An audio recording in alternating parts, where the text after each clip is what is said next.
ఊరికే తిని తొంగుంటే మడిసికి గొడ్డుకు తేడా ఏముందండి? మడిసన్నాక కూస్త కళాపోసన ఉండాలండి అని అప్పుడెన్నడో ముత్యాలముగ్గు సినిమాల రాఘగోపాలరావు డైలాగ్ ఉన్నట్టు ఊకే ప్రజాసేవల మునిగే ఏపీ కూటమి పార్టీ లీడర్లంతా కళాపోషణకు 3 రోజుల టైం కేటాయించిర్రు.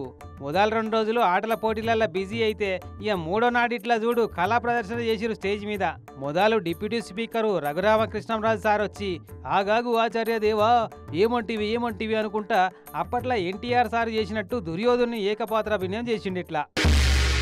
ఆగాగు ఆచార్య దేవా ఏమంటివి జాతి నెపమన సోత శుద్ధిని కింద నిలువ అర్హత లేదందువా.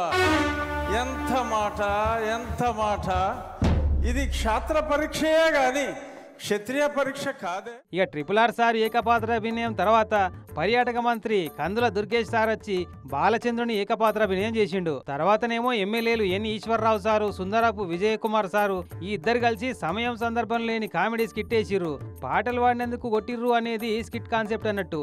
ఇక చూసుకో వీళ్ళ స్కిట్ చూసి ఒక నవ్వు నవ్విర్రా ముంగట కూర్చున్న లీడర్లంతా.